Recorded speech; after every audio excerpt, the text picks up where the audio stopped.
Ya estamos en De Palabra en Palabra. Muy buen día tengan todos ustedes. Hoy jueves, al final de octubre. Ya, nada menos. Apolonia, ¿cómo te ha ido? Oh, Neftalí, buenas tardes. Muy bien. Oh, bueno, ha pasado de todo, Neftalí. Híjole, te pasan muchas cosas siempre. Oh, sí, la vida le dicen. Ajá, ¿la vida? La vida, bueno, sí, la vida le pasa por la cabeza a todos. Oh, por todo el cuerpo, O por Neftalí. encima de él. Oh, ¿Y Tsuri, cómo te va? Así como también con Apolonia. la vida encima, ¿no? Sí, se la pasan Sí. juntas, pues claro. Con la vida encima. Sí. Bueno, ¿Qué menos tal mal. tú? Yo bien, bien, bien. Leyendo y con unas sorpresas. Y muy contento de que vamos a iniciar con este programa. Y tenemos un muy buen amigo nuestro, que es un nuevo colaborador en el programa, que es Oscar Millán. Oscar, ¿cómo te va? Bien, muy honrado de estar aquí con ustedes dos, también con gusto. Bueno, pues Bienvenido, Oscar. va a ayudarnos a platicar de los libros que hemos leído y de los que leeremos. Eso es muy interesante. ¿Qué libro vas a leer? ¿Qué expectativas tienes que decir? Eso me parece interesante, pero bueno, Oscar, hablará de pronto de algún libro, de algún autor, y además de escribir y ser un lector cuidadoso, Oscar es músico, ¿no? La música le ha dado mucho. Como Apolonia, a ti el teatro te ha dado muchísimo también. Oh, sí, ¿No? toda una forma de entender la vida, Neftalí. Sí. Y ya la entendiste. Ah, no. Por más teatro que Más haces. bien una forma de preguntarme por la vida. Híjole, hoy vienes muy filosófica, Apolonia. Oh, Neftalí, perdón, es lo nublado. Bueno, hay que darle una buena bienvenida a Oscar que va a estar con nosotros aquí en este programa y nos va a aguantar. Me agrada. Siempre que los escucho conversar de libros me enamoran, me encanta. Bueno. De Yves Bonnefoy, un poeta francés que nació en Tours en 1923, murió hace muy poco, ganó el premio de la FIL de Guadalajara, no recuerdo en qué año, pero él vino 2 o 3 años antes de su muerte. Me llamó el pájaro, acudí. Me llamó el pájaro, acudí. Consentí en habitar la lamentable estancia y volví a decir que era deseable. Cedí al muerto rumor que en mí se resolvía. Luego luché, hice surgir a las palabras que me ofuscan, claras sobre el cristal de la ventana, y tuve frío. Aún cantaba el pájaro con voz cruel y negra, y por segunda vez aborrecí la noche. Y envejecí. Pasión, dura vigilia desde entonces, le di vida a un silencio en el que me perdí.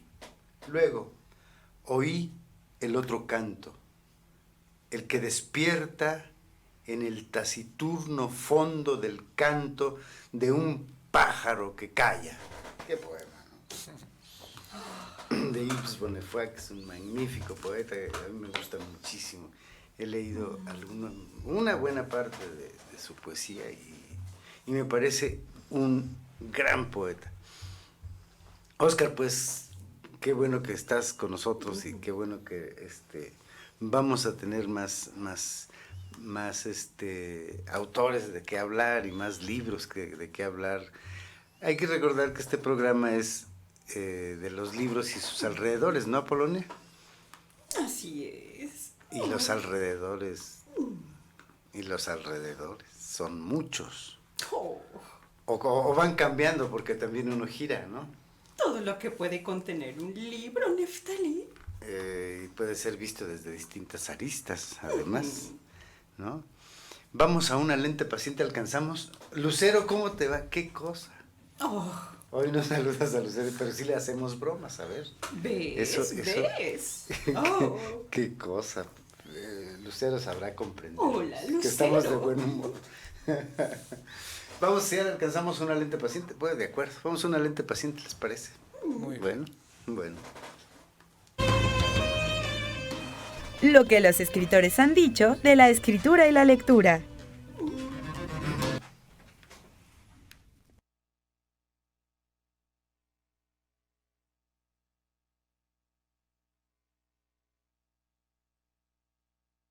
Firmaba sus libros con las iniciales HD, es reconocida principalmente por su asociación con las figuras clave de la avant-garde del siglo XX, especialmente en el grupo de poetas imajistas.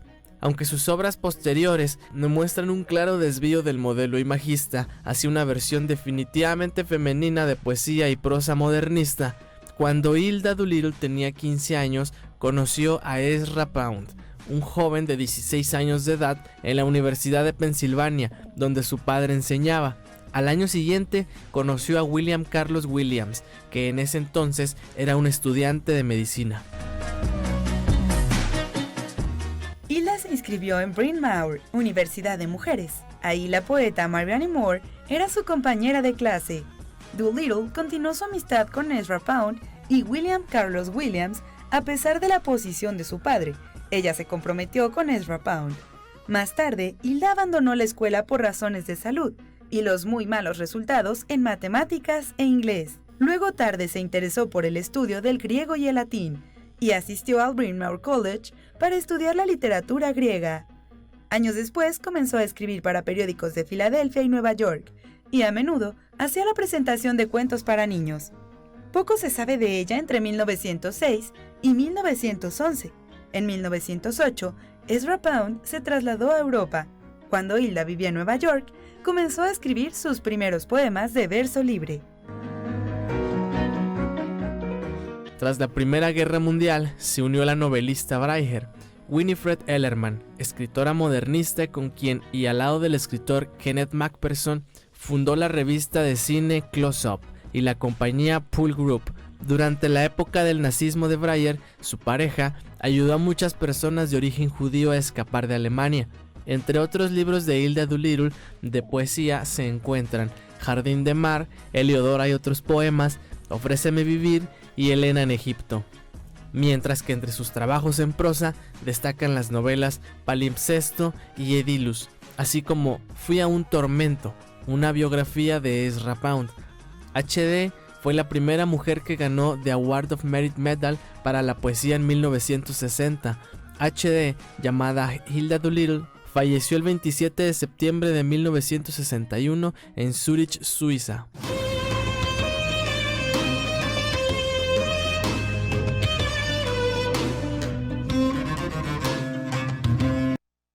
Polonia, perdón, Itzuri, de pronto me confundí. Neftali, preferiría no hablar de eso en este momento. Perdón, soy distraído, pero bueno, ya te A todos nos pasa confundirnos, ¿no? No, bueno. Itzuri se enoja así. ¿Tú no te enojas, Itzuri? Yo no. ¿Qué cosas? Yo mejor no digo nada. Pero fíjate que sí, me han dicho que las confunden. Ay, maestro. No te enojes, Apolonia, al final. Ya sé cómo contentarte, eso sí. Ya sé. A mí me pasa que a veces confundo los recuerdos. Ah, bueno, pues, De repente no sé si son míos o si son de Itzuri. ¿O de quién? ¿O de quién más? No sé, Neftali, ser un personaje que ha sido manejado por varias manos es un poco confuso. De un gavilán vulgarcillo. Puede ser, que sea un gavilán vulgarcillo que anda por ahí, ¿no? Bueno. También. Hoy vamos a hablar, Apolonia, de unos libros. La próxima semana hablaremos de Ítalo Calvino. Yo traía este libro. Ítalo Calvino. Un libro, una novela espléndida. Es decir, Yo no toqué el fondo de la novela porque desconozco algunas cosas, pero la semana que viene nos hablarás de el castillo de los caminos cruzados, ¿no? Que es un libro, es una novela, que habla de sus historias, los personajes llegan a un castillo y hablan, y su lenguaje son los signos, los movimientos de las cartas del tarot, ¿no, Oscar? Así es. Entonces hablaremos de este libro la próxima semana, y hablaremos también de Fábula. Fíjate que de Fábula es un libro que tiene cuentos tradicionales africanos. Habla de las fábulas africanas, de las... ¿Neftalí? Sí, ya nos vamos. A un corte. Primer corte, nada más. Ya estoy confundiéndolos yo. Regresamos después del corte.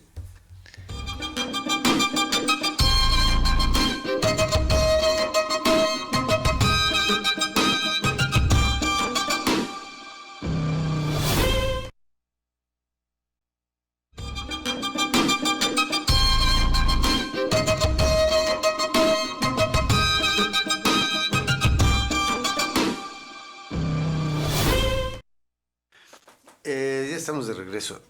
Hablábamos fuera del aire de la novela y el ensayo.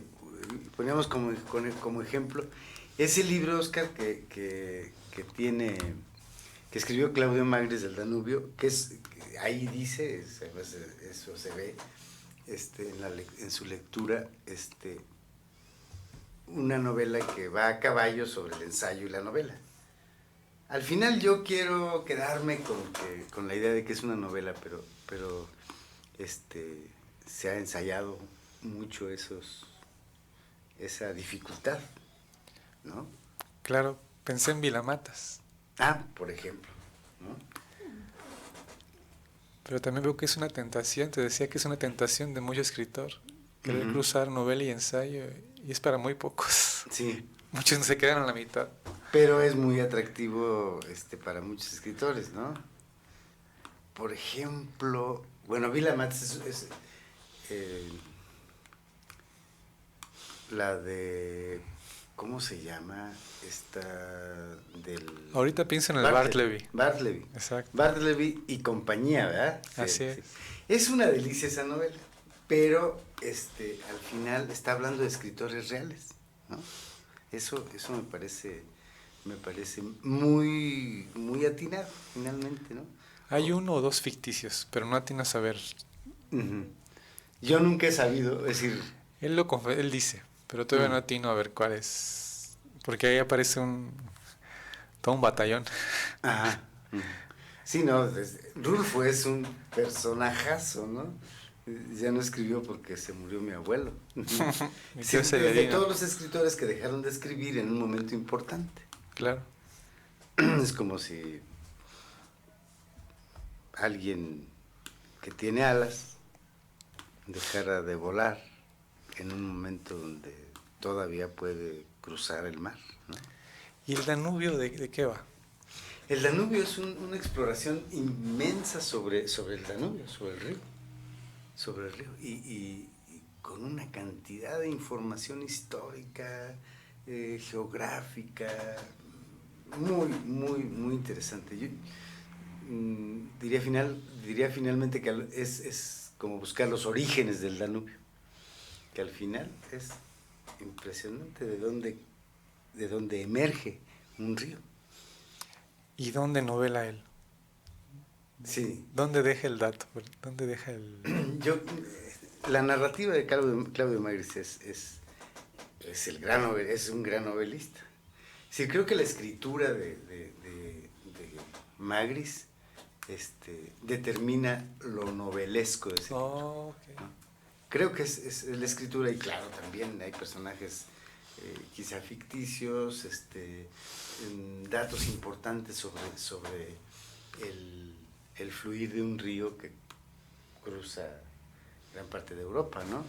Y que además los mitos que hay también del río, lo que se cree. Todo. ¿Qué te conmovió a ti del libro? Entiendo que te asombra la maestría del señor, pero ¿qué te movió? Me gustó mucho la información. La información a mí me parece. La información que tiene sobre un río, ¿no? Para mí pensar en los ríos, Apolonia, tú sabes muy bien, los ríos para mí son muy importantes, ¿no? Y además la vida de los ríos me apasiona, ¿no? El cuerpo de lo que es un río, todo eso. Entonces, en esto encuentro muchas cosas, muchísimas cosas de eso, ¿no? La semana pasada hablamos un poquito del Danubio, y habría que leer más de Claudio Magris. Fíjate, yo lo único que conozco es el Danubio y la conversación de la que hablábamos ahorita fuera del aire con Vargas Llosa, ¿no? La literatura es mi venganza. Claro, sí, es que es una conversación interesante, ¿no? Como es Claudio Magris, que vino a México también, ¿no? Apolonia, ¿conoces tú? ¿Te acuerdas que hablábamos de Ernesto Sábato hace poco? Sí, lo hemos mencionado. Ajá. El día ¿Qué que tienes ahí? Es que este es el otro libro que vamos a... lo sigo poniendo aquí. Y el otro libro es Entre la letra y la sangre. Entonces, son conversaciones con un conocedor de la obra de Sábato, ¿no? Que es, la otra vez que quise mencionar este libro, Carlos Catania, conversaciones con Carlos Catania. Entonces son conversaciones en distintos momentos, pero abunda en sus obsesiones, ¿no? Ya sabemos, ¿te acuerdas del túnel? ¿Te acuerdas de que hablamos de sus... Sábato era sonámbulo, Sábato le gustaba un poco la oscuridad, de sus preocupaciones por el mundo que nos estamos desgastando, ¿no? Que lo estamos desgastando. Entonces, la contraportada, fíjate que yo leo las contraportadas, Oscar, yo no sé si tú, Apolonia, pero yo leo las contraportadas y a veces las contraportadas son obras maestras del resumen, de la incitación a que leas un libro, ¿no?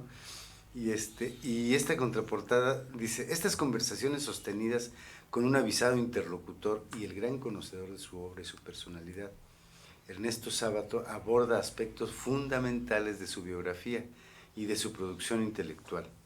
En 11 jornadas de diálogo incisivo y profundo, Sábato examina gran número de asuntos: creación literaria, gramática y lingüística, educación y dictadura, arte y pintura, ciencia, metafísica, juventud, tango, ¿no? En fin, ya sabemos cómo son las obsesiones en la obra de Sábato, ¿no? Es decir, la argumentación de sus personajes, el atrevimiento que tienen los personajes para con la vida, ¿no? Y dice: lo esencial del pensamiento de Sábato y los grandes temas que le han inquietado a lo largo de su vida, sus escepticismos, creencias, preferencias y obsesiones, aparecen al trasluz en esta recapitulación autobiográfica. Así, esta conversación se convierte en un diálogo de raigambre casi socrática, que sitúa al lector en el ámbito propio de una de las grandes figuras de la cultura de nuestro tiempo. Sin duda, yo creo que uno de los pensamientos de habla española más importantes que hemos tenido en Latinoamérica es Sábato, ¿no? Es un perfil atípico de escritor. Sí. Y entonces son varias jornadas de conversaciones.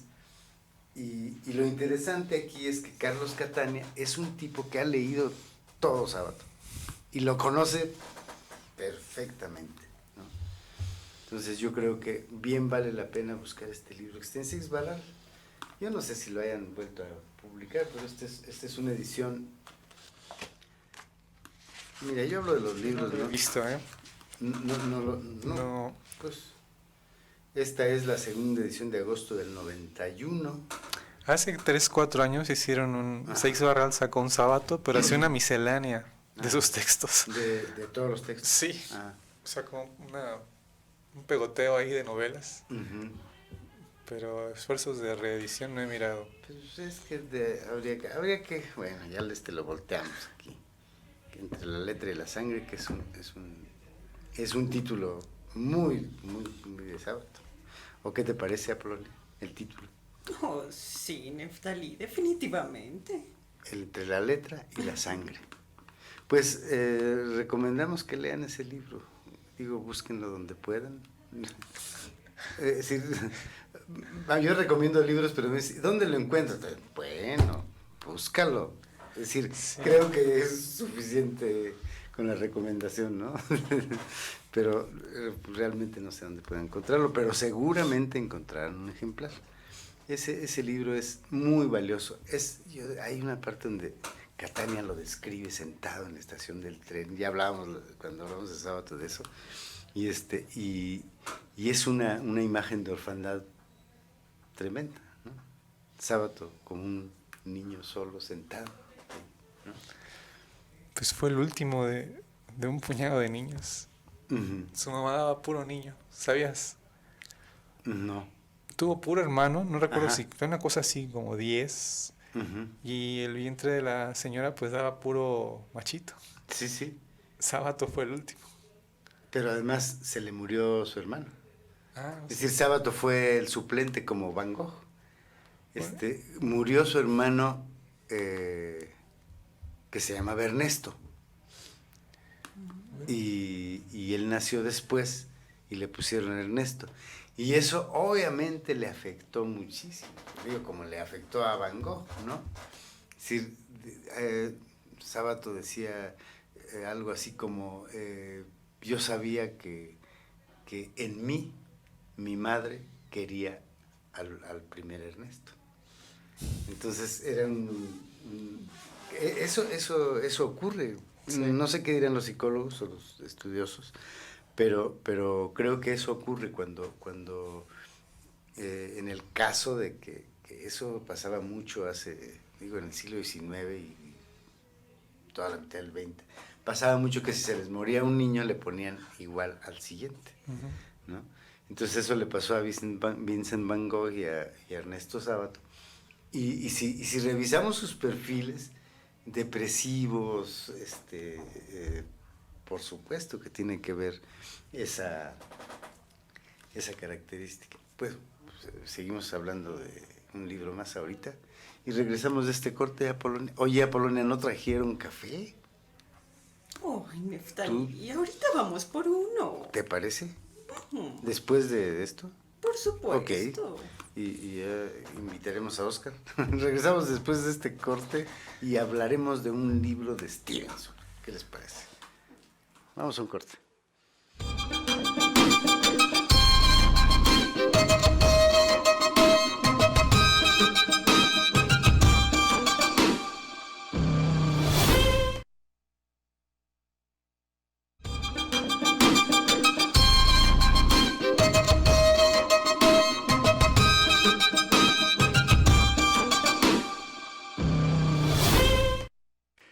Estamos de regreso. Seguimos hablando de Sábato, pero bueno, esta vez me encontré un cuento.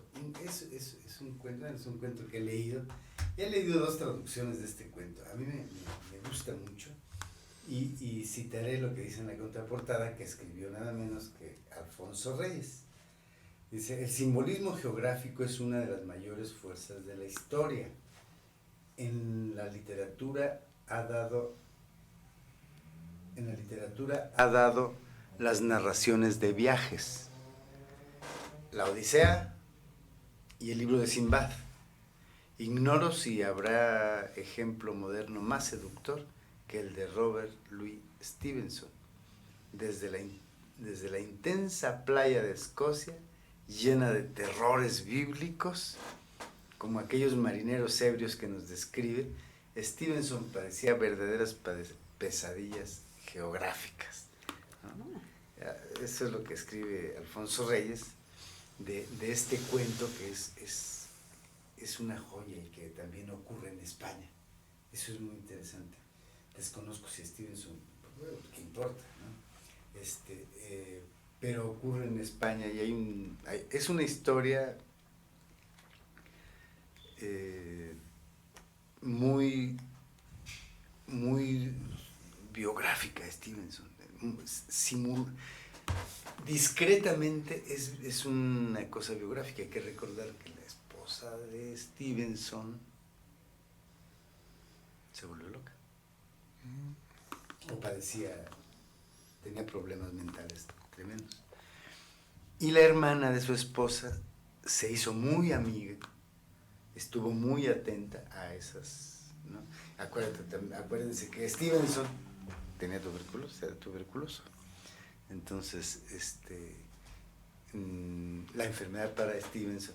Entonces, hay quien ha dicho, yo no lo dije, que Olaya está basado un poco en su vida, en esa relación con su esposa y en esa protección que recibía de la hermana de su esposa, que tenía una relación amistosa espléndida, Stevenson y la hermana de la esposa. Algo hay de esto en este cuento. Entonces, Olaya es un cuento magnífico, a mí me gusta mucho. Decidí no contar las historias que leo porque resulto muy mal. ¿No te parece, Apolo? A mí me gusta que me las cuentes, Neftalí. Pues sí, pero no al aire. Y no hasta el final, solo con que des las ganas de leerlo. A mí me gusta contar los finales. No, Neftalí, eso no. Yo no sé por qué ahora le tienen tanto miedo a los finales. Y tú, Molina, todavía le tienes miedo a los finales en el teatro. ¿No? No, es que... Bueno, los finales son... Todos los finales son... Sí, los... Temibles. Sí, creo que hay fíjate que alguna vez, no recuerdo qué escritor, Oscar, decía que llegó a escribir cuentos donde lo primero que tenía era el final, ¿no? No recuerdo quién fue, es latinoamericano, fíjate, pero eso contaba de que primero tenía el final y después escribía el resto, y pues puede ser, yo... Qué dotado. Sí. ¿Sabes a dónde va? Con algunas novelas, a mí me ha ocurrido que de pronto sé a dónde voy. Con una novela que escribí sobre Vincent Van Gogh ya sabía a dónde iba. Es decir, es el descubrimiento de los documentos, ¿no? Entonces, desde un principio yo ya sabía a dónde iba, ya que contar esas historias. Pero no tal como el final, no, claro que no. Porque además también yo creo que al escribir, muchos escritores se emocionan profundamente no saber qué les va a pasar a sus personajes. ¿O qué opinan ustedes? Pues en el caso de tu novela, tú ya tenías muy bien amarrado al final con esas cartas. Pero lo que yo miro, incluso en la composición, es que la gente crean y sí tienen una estructura y dicen, voy a llegar acá, voy a hacer esto, pero es una cosa como hispana y latina, no somos tan programados. Estas culturas como en la composición lo tengo más claro. Los compositores del norte de Europa pueden hacer un plan y lo logran. Ajá. Pero ya bajando En para la acá, música. exacto, ya bajando para acá se ponen en marcha. Y siento que la mayoría de las narraciones pues son así, igual.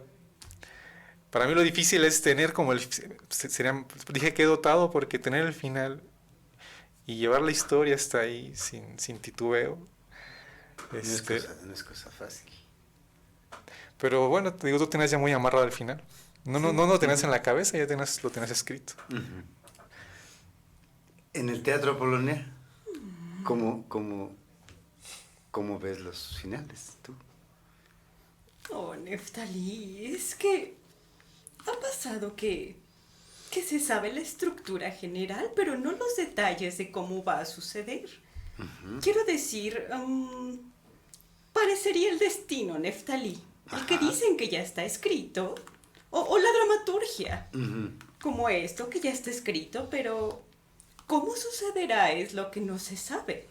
Se sabe cómo termina una obra, pero no cómo llegará la dirección a ese detalle.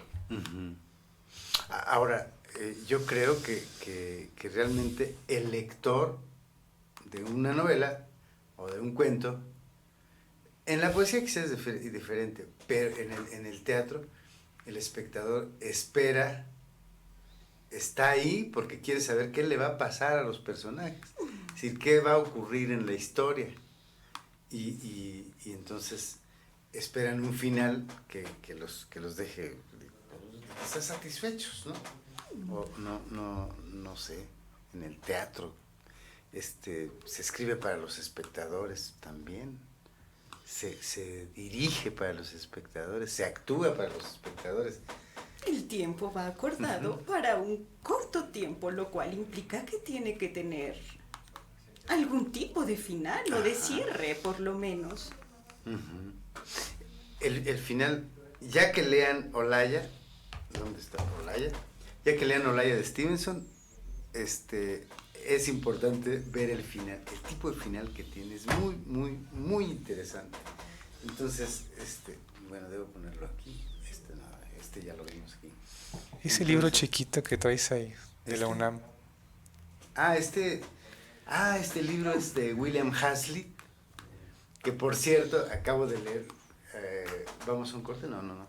De William Hazlitt, El arte de caminar, que yo creo que podría llamarse El placer de caminar, porque Hazlitt tiene otro ensayo, que ya terminé de leer, por cierto, que se llama El placer de odiar, ¿no?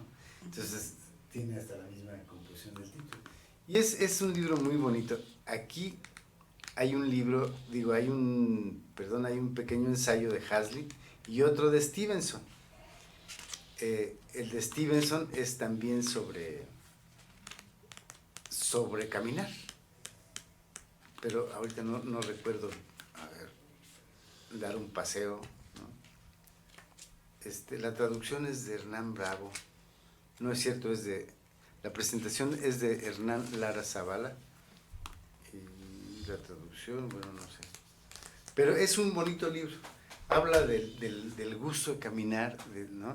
Es decir, como también en el otro ensayo de la necesidad inherente de odiar.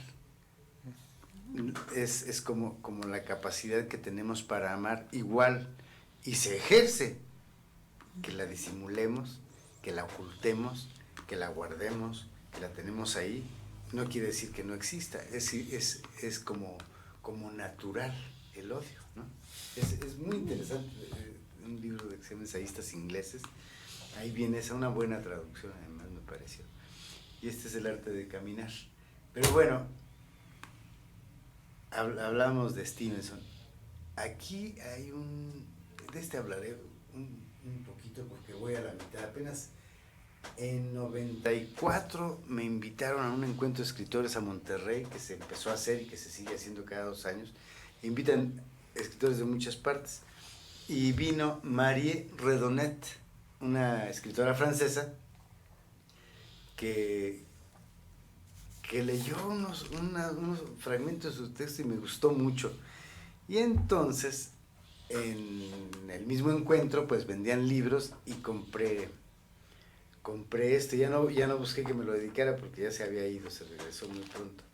Y hay una cosa que dicen aquí, o que me parece a mí, tiene una prosa de frases cortas, ceñidas, fuertes, muy fuertes. Me recuerda la escritura de Beckett, ¿no? Tiene pocas novelas, es poco conocida, pero esta novela se llama Forever Valley y es una buena historia. Hasta donde voy no me ha dejado abandonado. Es decir, ¿Y qué editorial es? Fíjate, salió una colección que se llama Narradores Contemporáneos en Joaquín Mortis. Mira. Y aquí la traducción es de Jacqueline André. En fin, Marie Redonet, me encontré aquí la fecha de su nacimiento, Redonet. Nació en 48, en París. Ha escrito poemas también, ensayos. Vamos a un corte. Lucero, bueno, pues ya nos vamos a un corte. Regresamos, seguimos hablando de Marie Redonet y después hablaremos de un escritor de novela negra. Regresamos.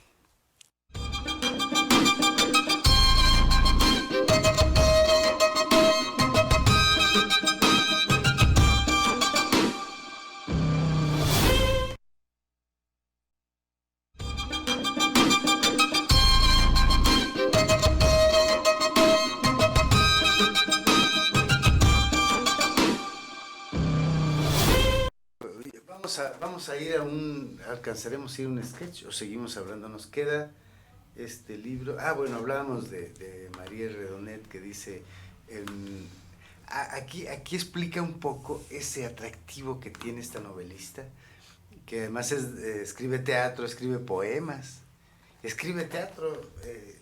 Actualmente sé que vive en Marruecos con su hijo y bueno, ha dado clases. Hizo un trabajo que no lo conozco, pero sé que hizo un trabajo muy importante sobre Jean Genet. Y fue maestra en la Sorbona, ¿no? En el Centro Nacional una institución de ciencia también ahí. Y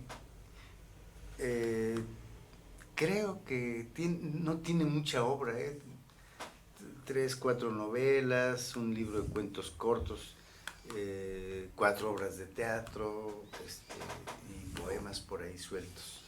Pero esta novela me está atrapando y se me hace una prosa muy, muy, muy elegante, muy, muy buena. Entonces, bueno, Marie Redonet, Forever Valley. Yo no sé si la encontremos, pero la recomiendo. La próxima semana empezará, digamos, en forma tu sección, Oscar.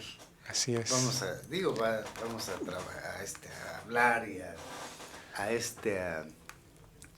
acertar y a equivocarnos y a decir mentiras. Eso no, Apolonio, sí. No, Neftalí, hay que definir mentira. Bueno. Se habla más bien de lo que uno cree, considera y de las opiniones. Bueno, entonces trataremos pensarían que es percepción. Hablaremos de libros y bueno, no alcanzamos hoy a ir a un sketch, yo creo, porque es el último bloque. Es el último, no alcanzamos un sketch. A lo mejor. Dice que sí. ¿Sí alcanzamos? Sí. Ok, pues vamos a un sketch, ¿qué les parece? Está bien. Y regresamos y hablamos de este pequeño libro de un escritor inglés de novela negra. Alcanzaremos, ¿verdad? Yo creo que sí. Bueno, regresamos, entonces vamos a un sketch de Apolonia enamorada. Ay. Ok. Ay, ¿lo vas a poner, Neftalí? Sí. Ay. Está bien. Te va a ser... Nuestra sección de diccionario con Apolonia, la gallina soltera y sabia.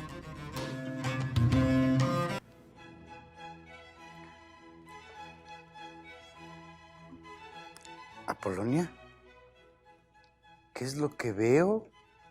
¿Qué ves, Neftalí? Que estás leyendo la Divina Comedia de Dante Alighieri, nada menos. Sí, así es. La releo porque me emociona el viaje que hace Dante. Es una travesía que me sorprende y me emociona. El amor, Apolonia, el amor que un hombre hace que un hombre descienda al mismo infierno. Aunque, bueno, no solo el amor es lo que Dante va... ¿Qué es el amor, Neftalí? ¿El amor? ¿Qué es el amor? Vaya pregunta. Pero, ¿tú me haces una pregunta tan difícil a mí? ¿Qué es el amor, Neftalí? Tú que sabes tanto, que conoces las palabras, que... Bueno, Dime qué es el amor. Escribí un poema hace algunos años cuando creía saber. Lo busco. entre mis cosas y te lo leo, ¿te parece? Perfecto. Quiero saber qué... Ay, ¿Qué quieres saber, Apolonia? pues, ¿qué es el amor? Quiero saber qué es el amor en el corazón de un ser que no sabe qué es el amor. Eso quisiera saber porque estoy pensando en Dante, que hace lo imposible para ir a buscar a Beatriz. Ujú. Ok, te leo, mira. Ujú. El amor alimenta fantasmas con solo dejar caer a la memoria un nombre. ¿Un nombre? Sí, un nombre. El amor bebe sílabas de fuego que perennes, tránsfugas nos vigilan desde una íntima oscuridad que en nuestra piel llevamos.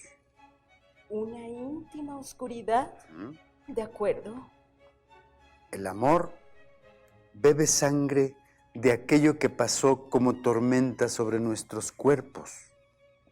El amor, confesémoslo, tiene un nombre oculto bajo la lengua. Uno, el innombrado, el nombre hecho de silencio. El nombre de la amada vive bajo la lengua. Está hecho de silencio. El amor, nadie lo niega, devora las palabras verdaderas, las vuelve tonadas, las oculta, sílabas luminosas, sus calladas lágrimas, frases del llanto, los versos y las mañanas tristes. Sigue, Neftalí. Sigue, por favor, no te detengas. Pero ya quiero saber qué es el amor, Neftalí. ¿Qué es el amor? Ay. El amor es una vertiginosa navaja que abre la noche a mitad de los amantes. Frío es el amor, fiebre de flores, crisantemos apagados bajo el fuego de noviembre, ola amarga en el corazón del verano, árbol de espinas, el amor por ella. Ay. ¿Mm? Neftalí, Ajá. estoy Dime, pues. enamorada. ¿Apolonia? ¿Apolonia? ¿Estás enamorada? Así es, Neftalí. Estoy enamorada. Vaya. Frío es el amor. Fiebre de flores, crisantemos apagados bajo el fuego de noviembre. Apolonia. Y se puede saber, se puede saber hacia qué punto cardinal has lanzado la flecha de tu amor. Acércate y te lo digo. Ven. Ok.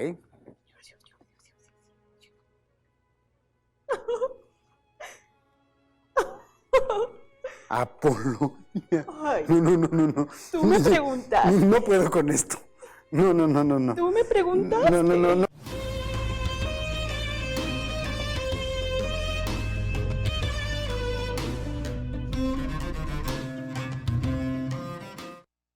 Pues Apolonia enamorada. A todos nos pasa, Neftalí. Pues no a todos. Ah, ¿no? No. ¿A ti te ha pasado? No. Ay, ¿de verdad? A ti. A ti te pasa, ya vimos. Yo te pregunté primero, Neftalí. Pues yo creo que sí. Sí, claro, pasa. ¿Y a ti, Oscar? Sí, mira, hasta me casé. Oh, ¿ves? Qué barbaridad. ¿Ves? A Bueno. todos nos pasa. Pero eso es bueno, pues sí, es la vida, ¿no? La vida, sí. Así es, que pasa por encima, por un lado, por todos lados, ¿no? Y pasa en verdad, ¿no? Yo creo que nos quedó por hablar de este libro, que es un autor, James Hadley Chase, esta pronunciación, El secuestro de Miss Blandish. Es muy, muy buena la novela. Esta es de las novelas, a diferencia de Agatha Christie, por ejemplo. Acuérdense ustedes si han leído alguna novela de Agatha Christie que a mí no me gusta mucho. Es decir, además tiene miles de novelas, nunca voy a leerla, pero el asunto es descubrir quién es el asesino, ¿no? En la historia policíaca. Aquí no. En esta no hay sorpresas, ¿no? Es como, y el asesino era el jardinero, ¿no? Es decir, finalmente te das cuenta de que hay novelas que no policíacas, o quizá la muerte de una crónica de una muerte anunciada de García Márquez, empieza con eso, ¿no? El día que iban a matar a Santiago Nazar se levantó a las 5 de la mañana. Esas son las primeras líneas. Entonces, y se trata de crónica de una muerte anunciada. Y lo interesante es que llega el momento en que cuenta que todo el pueblo sabe que lo van a matar. Y el único que no sabe ahí es él, ¿no? En fin, el túnel, ya hablamos ahorita fuera del aire, el túnel es otra novela que dice: me llamo Juan Pablo Castelli y yo maté a María Iribarne. Y hay una página después que dice, pues no tengo gran cosa que decirle a nadie, ¿no? En fin, eso es lo interesante que provoca además. Y esta novela es un autor que además tiene arriba de 50, alrededor de 60 novelas publicadas, y a él le fue muy inmediatamente, con su primer libro se hizo, lo leyeron infinidad de ingleses, ¿no? Y además estudiaba a los Estados Unidos para escribir historias norteamericanas. Eso es muy interesante, ¿no?